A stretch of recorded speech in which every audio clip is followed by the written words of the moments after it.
these are sick. Have you smelled this head? I have, thanks. And welcome back, ladies and gentlemen, to another JVS television review and recap show. It's your boy Lou here with my talented, incredibly knifey co-host here, Keem. What's going on, Keem? Hey, Lou.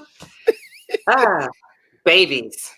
Hey, nothing but babies. So today we are bringing you the review and recap of the new HBO Max, BBC, and Sky Cinema show, The Baby. I named every network I believe this show is actually debuting on. So this first episode is called The Arrival, and we're going to jump right into it. So King, quickly, first impressions before we break down this episode. What did you think of this first episode of The Baby? I was terrified. that just scared the shit out of me. And watching it, I could see some things that I could relate to. And I was like, babies. Yeah. Beyond just it being about a baby who clearly is evil, like they really set up the horror movie mood from the very beginning of the episode as we're first introduced to a woman just running away from the cops with looks like a bag or something in her hand, and it's revealed that she's holding on to a baby. And then I don't know what necessarily happened, or at this point, I didn't know what necessarily happened. We just see her put down the baby, and then we see her back slowly off the cliff, which it didn't seem like she wanted to do it. And then we saw the baby follow suit. What were your thoughts when not only seeing her going off the cliff as the cops are trying to stop her, and then the baby doing the exact same thing? Yeah, I kind of figured she was at a point where she was not going to make it, but when the cop reached for the baby and came back up with that little sock, I was here like, exactly. What is this darkness you brought me into? Look, blame the British. This is their type of humor, type of show. This is their dry humor, and that's why I just kind of sat there like. My heart did like jump and stop a little bit. I was like, "What? You didn't catch the baby? You had one job. One simple job was to catch the baby, and you did nothing. Here with a sock." But then after we get the introduction of the baby, we then meet, I want to say it's probably the important trio of the season, possibly, is Natasha, Mags and her cute little baby, and Rita. As at this meeting, Rita informs Tasha, I think that's what they call on the show, is Tosh. Am I saying it right? Tosh, sure. For short for Natasha, which is odd because that's very Russian. But nevertheless, short for Natasha. I know Black Natashas. Oh. But they go by Tasha. There you go. Yeah. All right. And she's Black-ish in this episode. But as they talk and Rita informs Tasha that she's pregnant, we kind of see that she's not only not happy with her friend being pregnant, she's not happy with her other friend having a baby there as they're supposed to spend time with one another. What did you think about just this overall scene and this setup to basically show, I want to say, kind of the bad person Natasha is to her friends? She's an asshole, like completely and utterly. I mean, so on the one hand, as the friend without a baby, I can kind of relate to, girl, at one point we were all like out taking shots and, being crazy and partying. And now I'm trying to tell you the story and I can't even get the story out because you're like, did you poo-poo? Did you pee-pee? Did you poo-poo? So you kind of have to sit there and be patient. Like, oh, okay. I mean, it's a baby. Okay. I can be patient with this, but Tosh was not for that. But then just the level of her lack of empathy or understanding or just being able to shift to like, okay, things are a little bit different now. I'm just like, I can relate to being the friend without the kid, but all of this, I think the worst thing I did, we had all gotten together and we were taking shots of whiskey and eating bacon. And my friend's kid was like walking around, and she was like, I think we said like whiskey, babies, and bacon or something like that. And my friend was like, yeah, there's clearly one thing we don't need here. And I'm like, yeah, I don't need a baby. And she was like, girl, the bacon. And I'm like, oh, right. Yes, that. So, I can understand being the childless one. You might be a little inconsiderate and say something that like we don't need your baby. We don't need a baby here. What? Or, when her friend said, I'm pregnant, and she's like, are you happy? There have been times where I've been like, yay, because like you wanna make sure. Or for her telling her friend, well, I asked her, how many months are you? She said 3. She said, well, it's still time. It's not too late. Like, oh, bitch, no, you can't. You just can't bring up abortion that easily and just glance over it. And like when she's clearly excited about it, and you're still like, I mean, you ain't gotta have this baby. We can still. Now here is where it leads to the blow up of everything, which leads Natasha to decide I need to escape away for a little bit to get my mind right, which basically means to reevaluate everything I just said to my friends that I'm supposed to be close with that made them not want to be around me anymore. And at this moment, as we see her getting away to this small little cottage, we see her go by what clearly looks like the same exact cliff that the lady and the baby fell from, or as we find out, are currently falling from here. When we get to the cottage and when we get the full setup, because I think that's the most important thing to talk about here, is the full setup of what happens right as she goes outside the cottage and the lady falls to earth, and then she looks up and catches this baby in her arms. What were your thoughts of that moment? Exactly what happened? Well, when I saw the lady fall, it still didn't register to me until she looked down and saw her splattered. And I was like, was that the lady with the baby? Where's the baby? Is she going to catch this baby? And like, even when in the beginning, when I saw the lady running, I was like, this feels like this is going to be some kind of metaphor for motherhood. And then when the baby fell directly into her arms, I'm like, yeah, this whole show is going to be like the scariness of, having a baby when you're not ready and you're unprepared, and it just seems like it just kind of falls into your arms, and now you're stuck with this responsibility and trying to work your way through it. And then she catches the baby, and I'm like, you in danger, girl. This is it for you. You about to be stuck with this baby. Not Molly, you in danger, girl. Yeah. But another interesting thing here is, did we experience a time jump, or like how long were her and the baby falling from how high is that cliff? Yeah, because again, they never give us a full time frame of when Natasha is arriving at this cottage, so we don't know. We don't necessarily know at the beginning what day or week or what time this baby and this woman fell from this cliff. But could it have been that we saw the future first with the lady falling from the cliff, and then we see the past of how Natasha ends up at that cottage? I think we experienced the classic, I bet you're wondering how I got here moment. I guess it would be the baby. That's like, I guess you're wondering how I got here.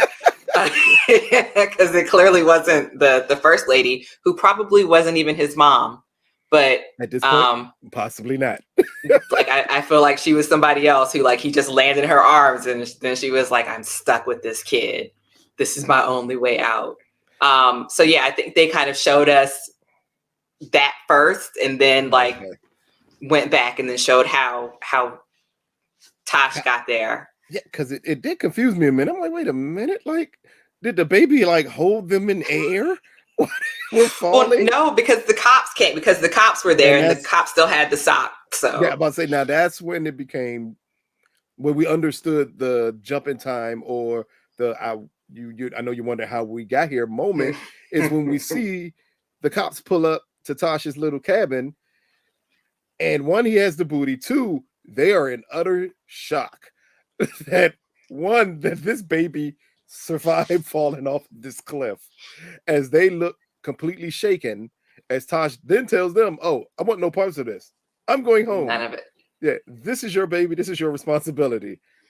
Now, Take it. at this moment, you're kind of still questioning exactly what the baby is, but you're no longer questioning it, as the cops, as they attempt to speed off, a boulder falls on their car, killing both of the cops. But the baby, as Tosh finds out as she goes to the cop car, has no scratches. At this point, did you understand that this baby was evil and killing people? I understood two things. I understood this is a murder baby. This is a little death baby, demon death baby. And kind of, again, not to keep waving a flag here, but being a woman, once the baby is yours, it's yours. So like you see her in there, she's holding the baby, and then the guy's like, "Can I have a water?"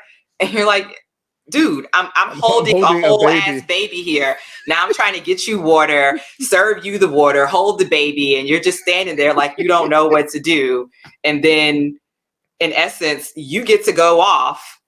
I mean, going off was death, but you get to go off, and I'm still stuck here with this baby. Like, as a woman, a lot of times that baby is yours regardless. The man doesn't have to be there. Even the man who was instrumental in bringing the baby into your life can disappear for whatever reason by pushing the baby off the cliff. And you're still responsible for this kid. Exactly. But again, at this point, after Natasha again saves this baby, and then she calls another police station like, "No, I need to drop this baby off. I'm coming to you no matter how far you're away." Another interesting moment happens as she's driving, attempting to make the baby laugh with a silly joke. She almost crashes the car, and that causes the baby to chuckle. The baby chuckles. Like the near-death experience is all that baby needed to see for humor. Like, "Oh man, you almost died. That's funny." Like, that's all I wanted. The baby is amused. You can live a little longer. Exactly. But then we arrive at a gas station, innocently enough, as we believe she's just going in there to use the restroom or whatever her plan was at that point in time. Because first she tried to leave the baby in the car. The baby started crying. She takes the baby with her, leaves the baby with the gas station attendant, uses the bathroom, and then attempts to escape. Gets to her car and realizes the car won't start. Then, not only after realizing the car won't start, she hears ruckus in the gas station to find out that the gas station operator has now had a shell fall on him and he's dead. And a baby is looking at her, waiting for her again. I know I'm beating a dead horse by saying it again. Did this confirm to you just how evil this baby was? From the moment I saw the baby in a duffel bag, I was like, that baby is evil. That's all it took to convince me. All of this is just like Exhibit D, Exhibit F. Like, exactly. Because at this point in the episode, we are close to the end of the episode, and this baby done caught 3 bodies already. No, I'm sorry, 4 bodies already. He was the 4th. The woman off the cliff, which at this point, I'm pretty sure the baby pushed her off the cliff. The 2 cops and the gas station attendant. Like, this baby is just murdering everybody in his path, which leads again Natasha to take the baby to the police station. Upon arriving at the police station, she gets interrogated because it makes no sense that this baby fell from earth into your hands. Then a boulder fell on 2 cops and killed them. Then a shelf fell on a gas station attendant and killed them. But you're alive and this baby is alive. And you have it's like the officer interrogating her. It really felt like a Looney Tunes episode. Like, so you're telling me the cops left and got crushed by a boulder? Like, yes. And then you took him to the gas station and the gas station attendant got hit in the head with paint cans. Yes, like like none of this sounds plausible. A baby fell from a cliff perfectly and into you your caught hand. it like this. This is part of the British humor that I really enjoy, Mhm. because this interrogation was about comedy. It sets up her just having to respond to this cop like, well, yeah, all of this happened, and the Yeah. cop like, no, none of this makes any sense in a world that you could get away with this. But she decides to hold her for the night until she finds out the truth, and here we get what could be a glimpse into her understanding what this baby is by her having this dark dream / nightmare of attempting to breastfeed this baby and the baby biting off a particular part of her body while she tried to breastfeed her. I know you're not into horror, Keem, but how did you like that moment, the way it was set up, and just the dream atmosphere and everything that they decided to go with there? So, number one, the way they set it up to not look like a dream, like everything seemed like the baby won't stop crying. And for some reason, the baby is only quiet when it's near you. So we're going to sit this baby in a basket here beside you until we figure out what's going on. Okay, cool. Now the baby's looking at her boobs because he's hungry. And she's like, no, it's not going to happen. But then she looks down and she sees that she's lactating, which I guess I've actually heard can happen in some situations where somebody can be so like connected they actually start lactating even though it's not their baby. I mean, also like you have wet nurses and stuff like that where it's not your baby, but you know, science, neither here nor there. And then the kid latches on and she's like kind of getting used to it, like, okay. And then I see the blood and I'm like, her areolas, no.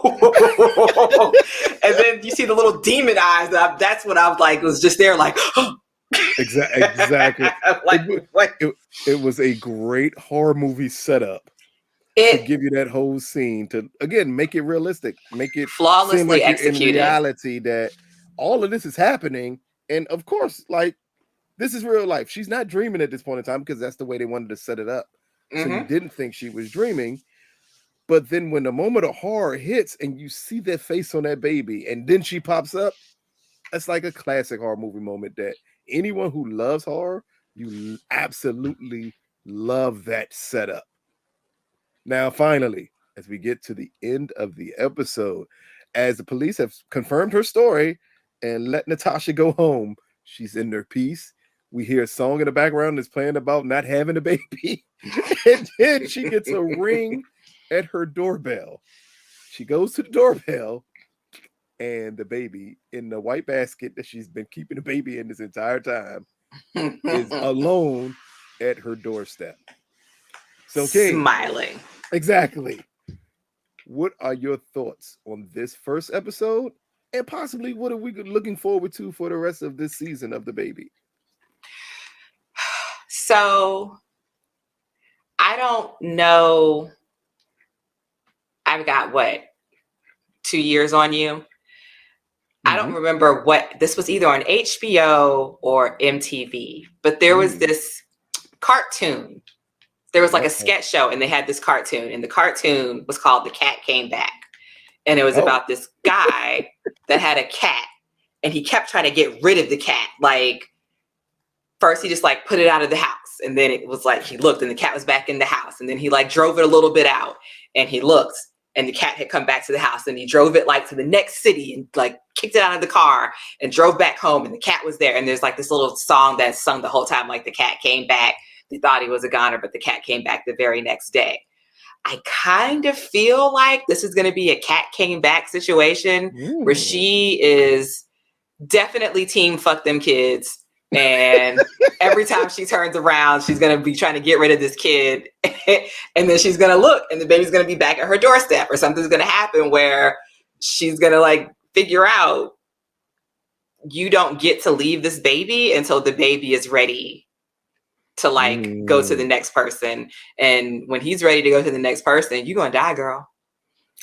Hey, like the first woman did at the beginning of the episode when the baby felt it was time to move on. He killed her. Like, there's no need for you to be around here anymore. Right. But again, that brings us to the end of this review of The Baby. And you can catch us reviewing and recapping this show every Sunday right after the episode airs. I'm confused right now with HBO with their scheduling because they have a bunch of new shows that are all debuting on the 24th. It's The Baby and another show called We Own This City. I don't know which one's going to air first, but whenever The Baby airs, you're going to get our recap review right afterwards. Thank you all for tuning in. Peace, people. Falling out the top of the moon. I can see the skyline. 50 mile radius on my timeline. Ain't nothing on my mind. Oh Lord.